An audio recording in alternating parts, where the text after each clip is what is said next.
Paano mag-login sa Facebook na walang email at password? Minsan, hindi natin maiwasan makalimutan ang email at password sa ating Facebook account. At kung alam naman ang email na ginagamit natin, kaso ang password naman ang nakakalimutan. Sinubukan natin na i-forgot password, kaso kailangan mo mag-login sa iyong Gmail account para makita ang code na sinend ni Facebook. Ang problema naman, hindi mo ma-open ang Gmail account. At nung sinubukan mo naman ang number na ginamit mo sa paggawa ng Facebook, ay wala sa iyo ang number. At hindi mo rin ma-receive yung sinend na code ni Facebook. Ang nakakalungkot pa dito, kung nawala ang iyong cellphone, ay siguradong mahirapan ka ma-recover ang iyong Facebook account. May paraan pa ba para ma-open o ma-recover natin ang ating Facebook account kahit wala ng email, password, at number? Ang sagot ko ay meron. Meron akong nahanap na paraan kung saan pwede mo pa rin ma-open ang iyong Facebook account kahit walang email, password, at number. Tandaan, bago pa mangyari na hindi ma-open ang iyong Facebook account. Kasi once na hindi mo na ma-open ang iyong Facebook account,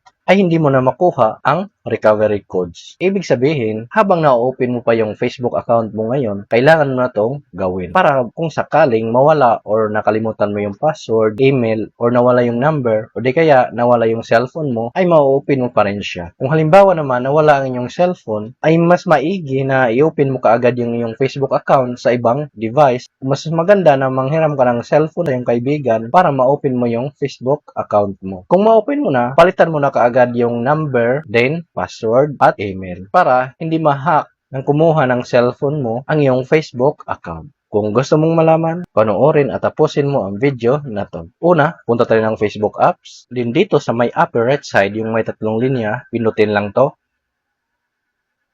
Then, scroll up. Pindutin itong settings and privacy. Pindutin itong settings. Pindutin itong password and security. Then, under sa account settings, pindutin itong password and security.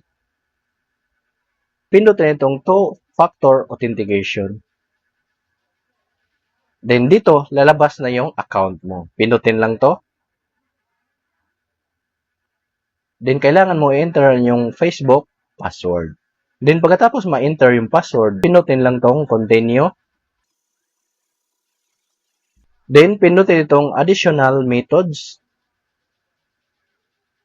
Then, pindutin itong recovery codes.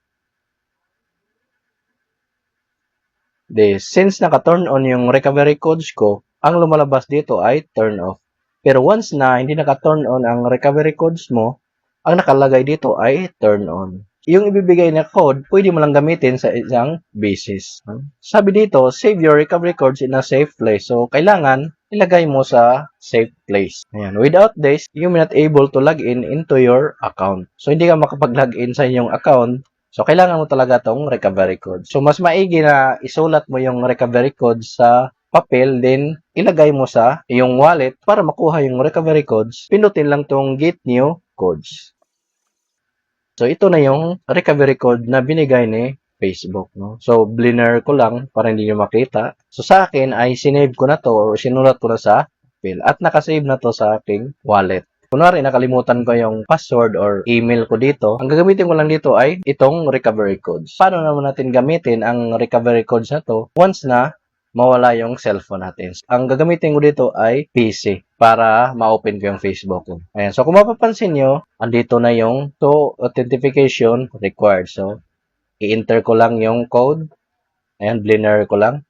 Then, pagkatapos, ma-enter, click lang tong continue. Ayan. So, kung mapapansin nyo, nakalagin na siya. Hindi na siya nanghingi ng password or email. So, ganun lang kadali paano mag-login sa Facebook kahit walang email at password. Kung nagustuhan mo ang video na to, huwag kalimutang i-heart at i-follow mo na rin ako. At paki-subscribe na rin ako sa aking YouTube channel, Brian Sites.